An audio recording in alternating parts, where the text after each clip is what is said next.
রাসূল সাল্লাল্লাহু আলাইহি ওয়াসাল্লাম বলেছেন, যখন ঘুমোতে যাবা এই দোয়াটা পড়বা। দোয়াটা দেখেন কত চমৎকার, কিভাবে নিজেকে আল্লাহর কাছে সমর্পণ করবেন, সঁপে দিবেন। দেখেন রাসূল বলেন, তুমি এটা পড়বা, আল্লাহুম্মা ইন্নী আসলামতু ওয়াজহি ইলাইক, আল্লাহ আমি আমার সত্তাকে আপনার দিকে সমর্পিত করলাম। ওয়া ফাওয়াদতু আমরি ইলাইক, আল্লাহ আমি আমার সব কাজকে আপনার কাছে সুপর্দ করলাম। ওয়া আলজাতু যাহরি ইলাইক, আল্লাহ আমার পিঠকে আমি আপনার কাছে আশ্রয় রাখলাম। সুবহানাল্লাহ পড়বেন না? আমরা যখন ঘুমাই আমাদের পিঠটা বিছানার মধ্যে লাগাই না?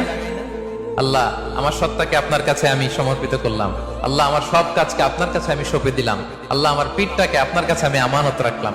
লা মালজা ওয়ালা মানজা মিনকা ইল্লা ইলাইক, আল্লাহ আপনি ছাড়া আশ্রয় দেওয়ার কেউ নাই, আল্লাহ আপনি ছাড়া আমাদের মুক্তি দেওয়ার কেউ নাই। আল্লাহ আপনি যে রাসূল পাঠিয়েছেন সে রাসূলের প্রতি আমি ঈমান আনলাম।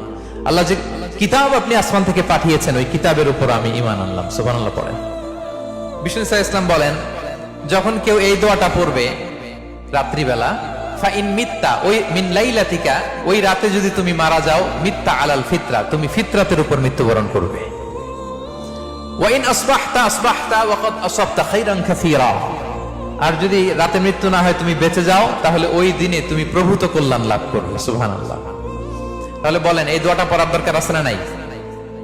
এই দোয়াটা যদি কেউ পড়ে সে মারা গেলে ওই রাতে ফিতরাতের উপর মারা যাবে। ফিতরাতের প্রথম অর্থ কি বলছিলাম?